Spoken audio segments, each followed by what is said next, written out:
Hello, welcome to Behind the Numbers Budgeting. My name is Emily, and today's video is going to be a little different. I have a condo which I rent out, and I have not updated my insurance policy coverage since I started renting it out. I think it was in 2014. And as you know, we've had COVID since then. We've had, it's been almost 8 years, 9 years since that time. And I think it's time to kind of look at this. I look at my auto insurance about once a year, every time it renews in the summer. But I never thought about looking at my condo insurance. And so it's definitely time to take another look at this. And I wanted to kind of film it so other people who also need to get, it's called rental insurance, and it's also sometimes called landlord insurance, who also might be at the same place wondering, what kind of questions should I ask? What should I do? And I'm by no means an expert on this. I watched maybe like 10 YouTube videos about the subject. I have not talked to an insurance agent, and I have not gone in there yet I've not logged into my insurer's website to see what they suggest, or to look at, sometimes they have mins and max on things that you can only do so much. And I have not done that yet. So let's just go with what I have. And then if I find out any more information, or if I do an update, I will let you know. So here is kind of my outline that I was going to help myself. I was going to have this help me explain stuff. So a little bit about my condo. It is 700 square feet, has one bedroom, one bath, has a good size living room, has a good size kitchen, and that is it. It is on the second floor of a 3-story building. So my HOA policy, their policy, insures the building for $36 million, which is really good because I have worked in the real estate industry for 8 years, and I have seen how much it costs to build an apartment complex, and $36 million is really, really good per building. And that's the coverage that they have. And there's about, I want to say about maybe 7 buildings, maybe 10. I haven't counted them. I don't know.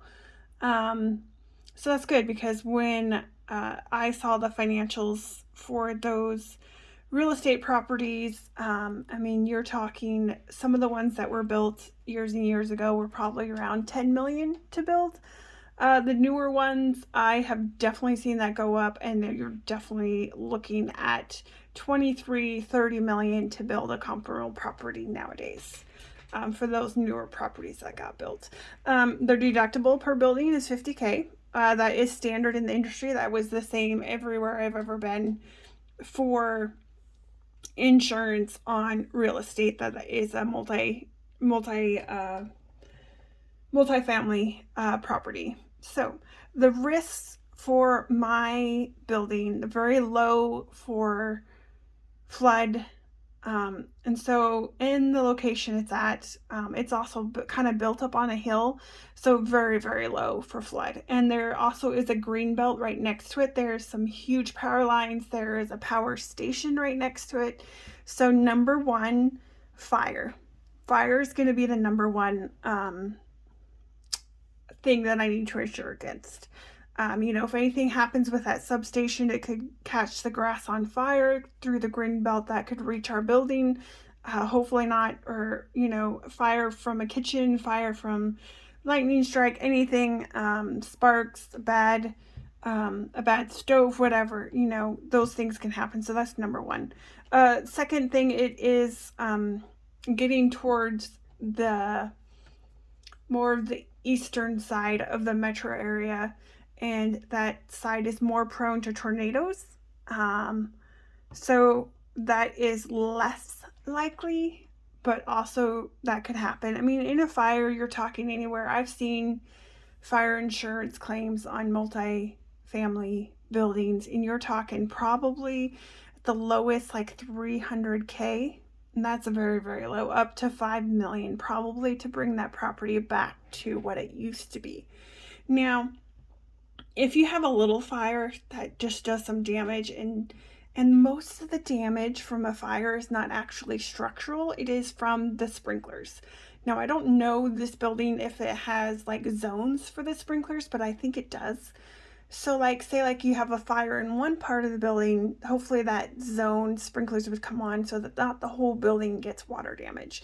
Now, if the whole building gets water damage, that's what really does the damage in the fire. The fire department water, the sprinkler system water, that is what actually does most of the damage.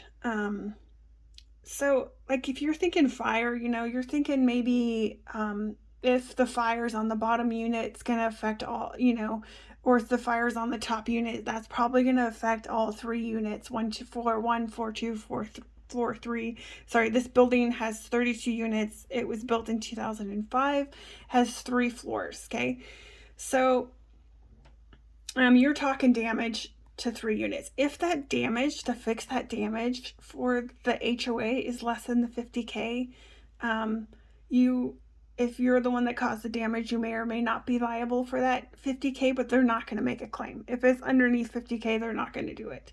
And they may, even if it's a little bit over that 50K, they may say, you know what, we don't want to file a claim. That's going to make our insurance go up for everyone. This is your problem. You may be out of luck. So that's something to take into consideration. Now, the deductible for my personal property currently is at 1K. And from what I remember, when I set this policy up, they required the 1K deductible. Whether they've changed that where I could, do a deductible that's a little bit more. Now that I'm starting to build a sinking fund for my condo savings for anything that might happen, I may not want to have this 1K deductible. I haven't gone in there and played with the prices or the limits, mins and maxes for these kind of things, so I don't know what effect this price is going to have on my choices. So 1 million to 5 million per fire incident would probably what it's going to be at.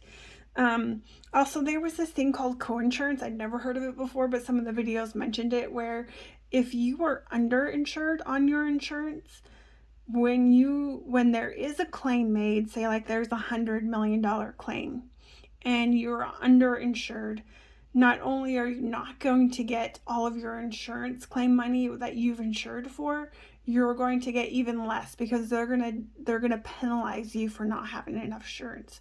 So say like you only insured yourself to $100,000 and it's gonna cost more than that. They're only going to give you, say like you have 80% co-insurance, they're only going to give you 80% of what you were insured for. And if you're out 1 million and then you have 100,000 policy, they're only going to give you like 80,000. That's what I understood it for, but don't take my word for it. I really don't know. Other things to think about is tenant displacement. Is this going to be something you're going to have to cover, or is this covered by their renter's insurance, which is different than rental insurance? This stuff I'm showing you is rental insurance for the landlord that the landlord carries. Each individual tenant does carry rental insurance, renter's insurance. There is rental and there's renters. This is the landlord, and this one is the tenant. All right. So I'm not sure if tenant displacement just means, say like they have 5 months left on their lease when the incident happens, is the landlord. The landlord may be responsible to put them up in a hotel for the rest of that lease because something happened to the apartment. I'm not sure if that is covered under the rental landlord side or the renter's tenant side. I think if that were to happen, I think I'm going to take my chances on that. I think that's highly unlikely. I think, until they find a new place, maybe you'd have to put them up, for a month, 2 months, 3 months. I think that's, that risk I would be okay to cover and not insure for that. So there are several different kinds of parts of this insurance for the landlord. There's the dwelling, the property, the actual building, the structural part that you're going to have to cover. There are the things inside of it. And my insurance calls it personal belongings, but in a more tax-wise, this is called personal property. Things like that are not attached to the building that you can remove with just a few simple tools. All those things like a fridge, lighting may or may not be part of this. Fridge, microwave. Actually, I didn't write that down. That's okay.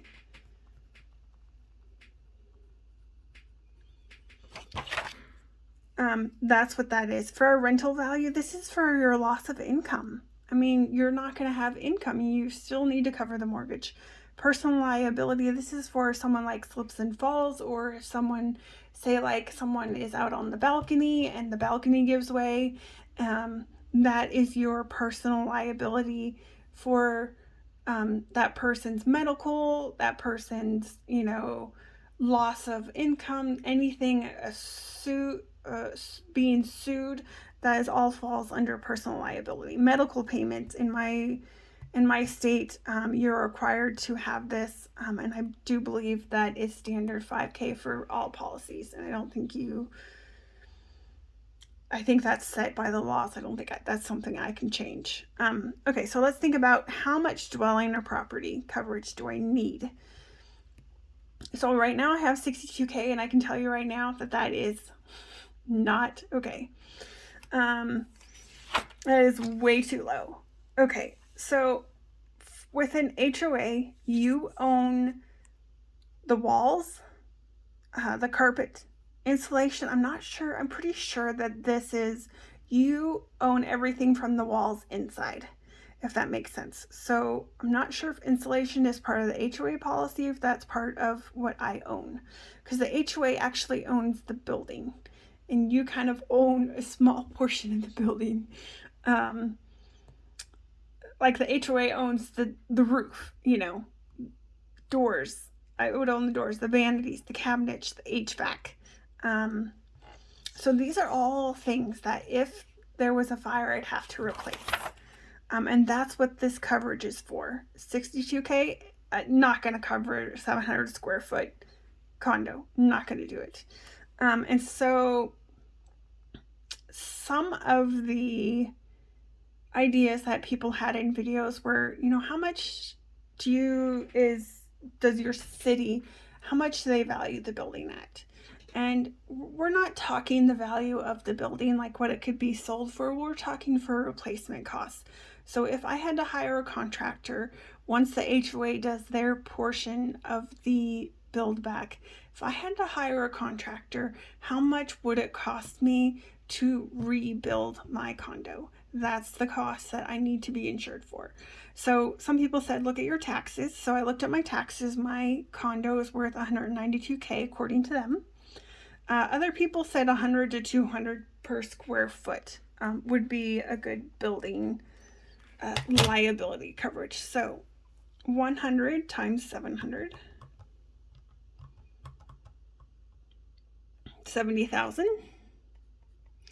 So right there, I have $62,000 in coverage. Not gonna cut it.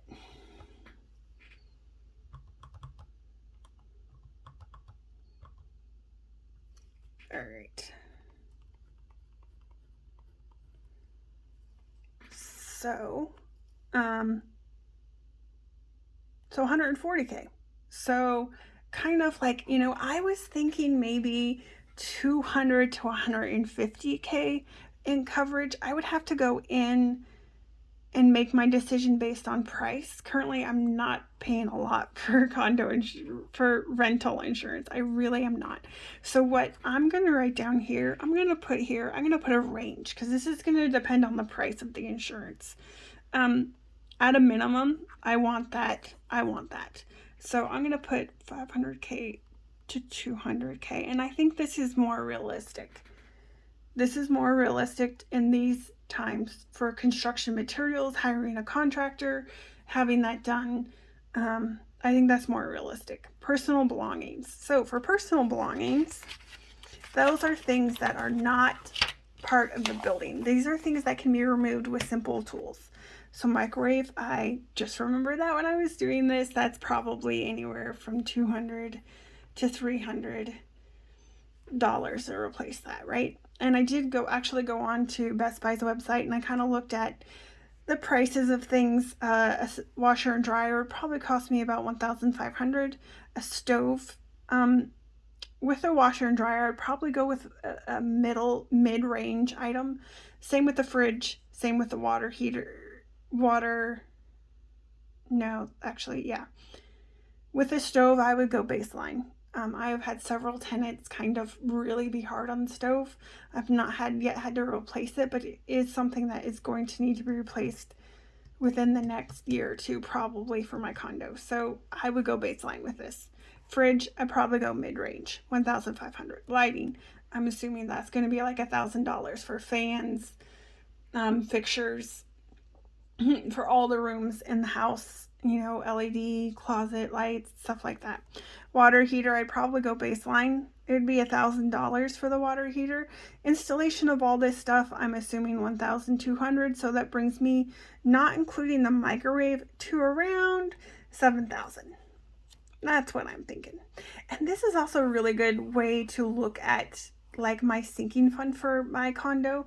These things I know need to be replaced in the next, because I was built in 2005, so we're coming up on 20 years of these appliances. These things are going to need to get replaced sooner rather than later. I think my washer and dryer and the microwave is good. I know the range needs to go. I know the fridge will eventually need to replace, and the water heater probably is going to be the first thing that goes out. And so that'll probably be like $2,000, $1,500, $800, round that up, $3,000. In the next year or two, I'm looking at $5,000 worth of appliance replacements, most likely for my condo.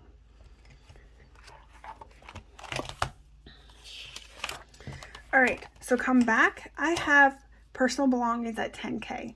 So maybe I want to drop that down. Maybe that was a little high. Maybe that's a good number. I'm really not sure. It would depend on price. So I've calculated about 7K. So we're going to say 7 to 10K for those, for that coverage for personal belongings. Fair rental value. So for this one, if in the worst case scenario, buildings take a while to build back up, you're looking at least a year. At least a year. I would say that's average. If it's small damage, maybe 6 months. If it's not like wintertime, right? 6 months. Really, really bad damage, I would push that to 2 years, 2.5. It takes a lot of time for, inspectors to come out, inspect the area, hire a contractor, actually do the contracting, materials, labor, all that stuff, right? I need to even write that down. We need to add labor to this list. All right, as costs for the building. And this is cost for your personal belongings. All right. Okay. I'm doing this right now. Like, I'm taking you along for the ride. Okay. Fair rental value, 6K. I don't think that's enough. But let's think about this, okay? When I watched those YouTube videos, they said a year. They all said a year. And I think that's probably a good choice. So rental income. So say like my rent is $1,200, right? That my tenant sends me each month, times by 12. And that would equal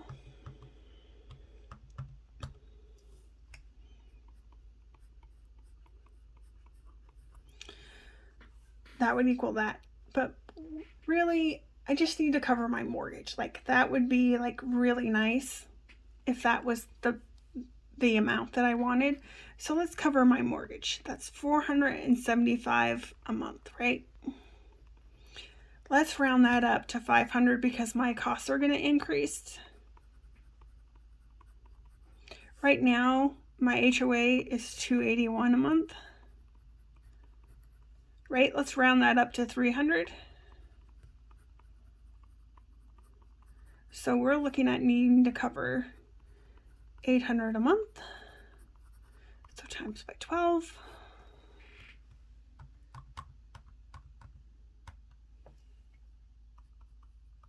$1,600. So going back to the coverage, we want for our rental value to be anywhere from 10K to 15K. Again, this is going to be based on price. I'll go in, I'll play around with these ranges and see where I feel okay. So best case scenario, I need 10K. Worst case scenario, best case, a little bit higher if I want to actually have income up and beyond my expenses would be 15K, right? So once again, we are not there. We are not there currently. All right, personal liability. This one was interesting. So almost everyone said 300 to 500K. I have 300K. And I remember there being something in my policy that said it had to be a certain number, but I'm not sure. Obviously, I'm at the low range, 300K. Every single video I looked at said, you know what, get the max on your policy allows, and then go with an umbrella policy, which they said you want anywhere from 1 to 2 million in an umbrella policy to cover for this personal liability. Now, this being a condo and not like a property that has acreage or a single family dwelling, I think since I'm only liable for the inside, everything inside the walls, I think it's highly, highly, highly unlikely that I will have any personal liability at all. I'm going to play around with this. I'm going to say I would like to be on the larger end if it's not too expensive. And I'm not going to get an umbrella policy at this point in time. I think after this year, once I've had my 6-month emergency fund, and I have a good amount in my sinking fund savings account, I may want to revisit an umbrella policy. I think for me, because the likelihood is very, very, very, very, very unlikely, an umbrella policy for 1 million is probably the way I want to go in the future. I think currently it's, for me, price prohibitive at this point in time. Medical payments, I'm almost positive that's going to stay the same. That's set up by law in my state. I think that's going to be 5K, and I'm fine with that. Like I said, deductible, I'd actually like to see that about 2.5K. I think 5K is probably too not small enough. If I have a water claim, which also, sorry, I should probably put that up here, a water leak. If I need to make a claim for a water leak, say like the apartment above me, something happens and then it affects my apartment, most likely I'm just going to pay cash for that anyways, however much that is. So I think 2.5K is probably where I want to be at. That's where I'm comfortable at. That's once again, it's going to be based on my policy, based on price. I'm fine with that. I think 5K is a little too much. You're already going to have other things that aren't going to be covered by your insurance. I think you want the deductible to be somewhere where you're comfortable with as a price range, right? So I'm going to go in to my insurance website and I'm going to play around with these numbers and we're going to see. Currently I'm paying around $700 annually. I also did look up on Google, the average landlord pays $1,400 annually. So that leaves me a lot of room to be average if I'm comfortable with this number, which I think I would be, and that's almost doubling. But obviously you can tell 62K, 200K. Yeah, I need to update this. I am underinsured for sure. I hope you enjoyed this video. Leave a comment if you have any questions or if you liked it. Thanks for watching Behind the Numbers Budgeting.